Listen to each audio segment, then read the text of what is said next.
9 August শুক্রবার আমরা আজ বিকেল এখানে 4টায় ফুল বিতরণ করতে পারতাম, আজ হয়তো আমরা এখানে কোলাকুলি করতে পারতাম, খুশি বিজয়ের খুশিতে একটি নতুন সমাজ গড়ার প্রত্যয়ে। কিন্তু অত্যন্ত দুঃখ ভারাক্রান্ত হৃদয়ে আমরা আজ আবার এসেছি সাধারণ মানুষের কাছে, সাধারণ জনতার কাছে। ভাইরা আমার, আমরা তো একটি নতুন বাংলাদেশ পেয়েছি আমার ভাইদের রক্তের বিনিময়ে।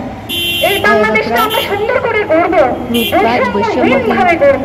কোন জায়গায় বৈষম্য থাকবে না, না থাকবে শিক্ষাক্ষেত্রে, না থাকবে কর্মক্ষেত্রে, না থাকবে কোনো ধরনের সরকারি প্রতিষ্ঠানে, বেসরকারি প্রতিষ্ঠানে, না থাকবে আমার শ্রমিক ভাই বোনদের মধ্যে, না থাকবে আমার কৃষিক্ষেত্রে, না থাকবে কোনো ধরনের কর্মজীবী মানুষদের মধ্যে।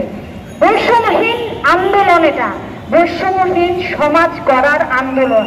আমার ছোট ছোট ভাইয়েরা, আমার ছোট ছোট বোনেরা এই সমাজের স্বপ্ন দেখেছেন, এই সমাজ গড়ার জন্য এখনো লড়াই করছেন। তারা আমাদের ট্রাফিক কন্ট্রোল করছেন, তারা আমাদের বাজার নিয়ন্ত্রণ করার জন্য নেমেছেন। তাদের চোখে অনেক স্বপ্ন, তারা একটি সুন্দর সমাজ গড়বেন, এই স্বপ্ন নিয়েই রাস্তায় নেমেছেন।